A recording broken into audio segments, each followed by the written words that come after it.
Jazzový virtuós, všestranný muzikant, rebel slovenskej hudobnej scény. Iba rok som chodil na gitaru a brutálne ma to nebavilo, takže dá sa povedať, že po roku som to ukončil. Hosťom Anielov strážnych bude Andrej Šeban. V sobotu večer na Dvojke.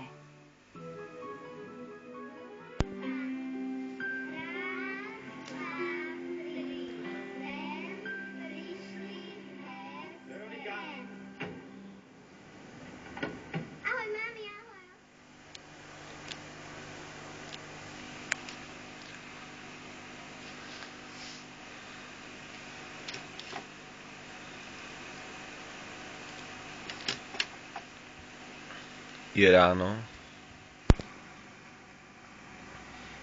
ráno 8 hodín 31, január 18. rok 2013, moje šťastné číslo.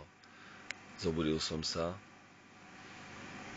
som doma v Avčenej Lehote a keď som si pustil televízor, tak som videl veci, ktoré ma napadli, ako tu žijete, ako sa správate, ako vy môžete vyrubovať celé desiatky hektárov, stovky lesov kvôli lyžiarským vlekom. Staviate si rekreačné centrá, zarábate milióny. Celých 24 rokov od revolúcie sa snažíte. Ľudia, ktorí máte kontakty, ktorí viete ako na to, a ja v Paučenej Lehote som skončil tak, že sa túlam 20 rokov po svete. Zavreli ste ma na psychiatrii. Vôbec sa na vás nemôžem hnevať, lebo viem, že ste veľmi zaostalá spoločnosť Slovenska, ale je mi ľúto. Je mi ľúto, čo ste z môjho života vlastne dokázali urobiť. A mám 50 rokov, budem mať 51 v auguste 29. A jediné, čo mi zbýva, naozaj ľutovať, že som sa narodil medzi vami, pretože sa stávajú veci, ktoré sa už nedajú zmeniť, a to je to, že ste mi zničili život. Zničili ste mi život tým, že ste sobeckí ľudia, že moji príbuzní, vy, ktorí ste vlastne v úradoch a tak ďalej, ste mi v ničom, ale v ničom nepomohli, rozumiete? Ste ma nechali žiť tak, ako žijem, a nevedel som ani neviem, čo s vami spraviť, pretože ľudská osobnosť je taká, že sa nedá zmeniť v určitej forme, pretože hlásate všetci slobodu, máte silu, máte za sebou štátne orgány, políciu a tak ďalej. Takže ak ste spokojní, že som na Slovensku bez práce, že sa túlam po svete, že 10 hektárov lesa nemôžem užívať, že nemám drevo na kúrenie, že mi vlastný bratanec povie, že kto ma rád vidí v Paučenej Lehote, kde skutočne viete, že kto ako sa ku mne správa a tak ďalej, tak ak toto všetko existuje, ak si myslíte, že je to OK, tak je to veľmi smutné. A včera večer bol ešte jeden program, ktorý vlastne býva niekedy, a ja ho nepozerávam. Televízor pozerám veľmi málo a ľudia sa tam zamýšľajú.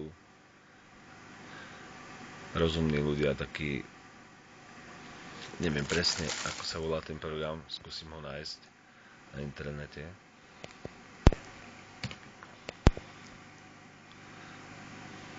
Takže tento program Večer pod lampou som pozeral, a keď počúvam naozaj rozumnejších ľudí, ako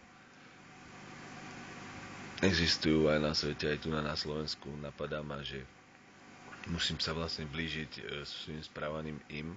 To znamená, že žiť so zlom, ktoré vlastne ľudia okolo vytvárate, tak, aby som ho nepustil do svojho vlastne vnútra, pretože by som bol taký ako vy. Takže radšej som skromný, chudobný na Slovensku, ako by som mal zase riskovať. Ste ma postihli raz a to stačilo.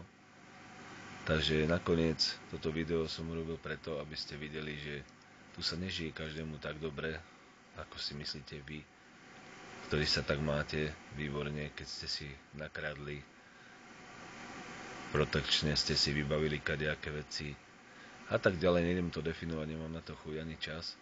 Takže ak si myslíte všetci, že je to v poriadku, tak naozaj ja vám poviem, Slovensko není v poriadku.